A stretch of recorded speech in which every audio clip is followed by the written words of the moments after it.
Welcome back everybody, we have another keyboard video today and it's definitely a weird one at that. Now you can probably tell by the title or by just looking at the keyboard in front of me, this keyboard is made of wood and specifically it's made of bamboo, like all actually made of bamboo. You can get it on Amazon for around $40 shipped. If you want to win one, all you have to do is like the video and drop a comment down below. When the video reaches 3,000 likes, I will comment down below announcing a winner. Okay, so let's start with an overview, and this actually has a pretty long overview because there's a lot going on with this keyboard. First and foremost, obviously the most important thing is it's made of bamboo. Each key is made of bamboo. You got the bamboo frame. On the back you have this plastic plate that's just there for structure, but then bamboo around that. The fact that everything is made of bamboo is what makes this keyboard special. You have some media keys above the function row over there. All the keys in general are very close together. They're not spaced out that much. They're not necessarily that small. They're just not spaced out that much, so it can kind of feel like it's a small keyboard.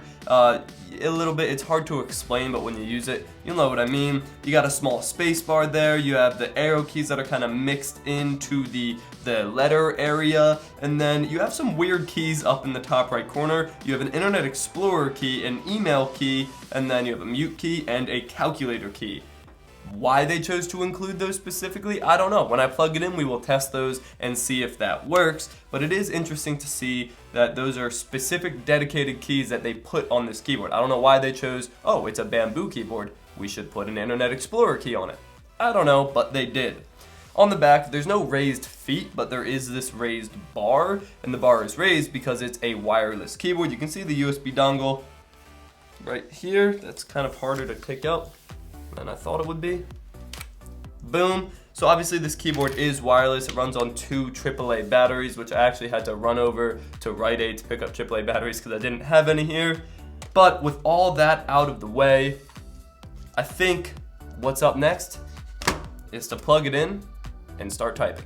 Alright, so I plugged it in. It's not Bluetooth, so you can't just connect it to your phone or anything. It is through that USB dongle, which is just a wireless receiver, which will make it a little bit easier to pair because you don't need to worry about the Bluetooth connectivity, but that does mean it's not just going to work with any Bluetooth device. So now I want to test out some of these keys and see if they actually do work, just like naturally through the driver. So I'm going to go ahead and try the Internet Explorer key. Oh my god.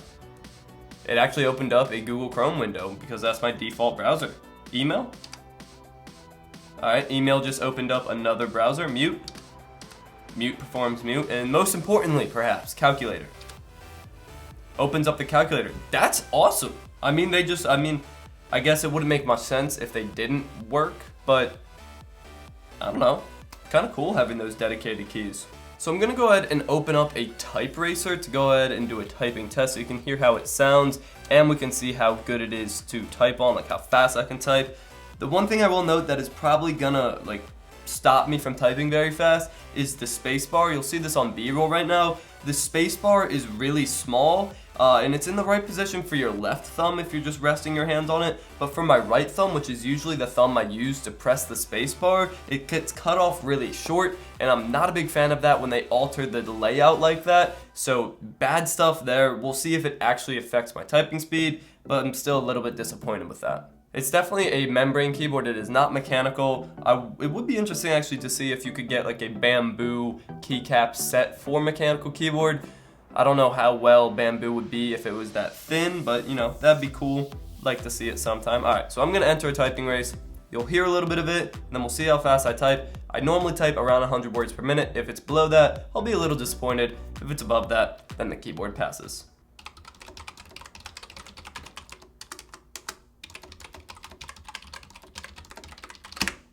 Alright, second try, 78 words per minute. There's a lot of things going into it that makes it a not great typing experience. There's the spacing. Obviously the keys are close together and it feels weird. You don't have that much distance. The space bar, half the time I would be hitting Alt, so I kind of had to rearrange my hand so it would be on the space bar. Maybe if you use your left thumb for space bar, you would fare a little bit better.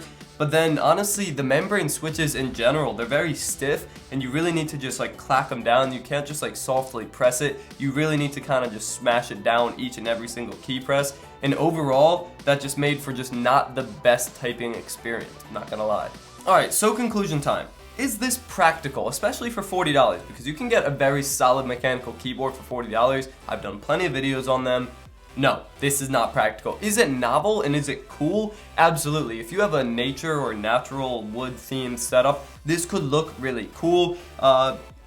Yeah, I mean, honestly, novelty item, it works. Practicality, not really. I wouldn't spend $40 on this ever. In terms of functionality, any other $40 mechanical keyboard will blow this thing out of the water.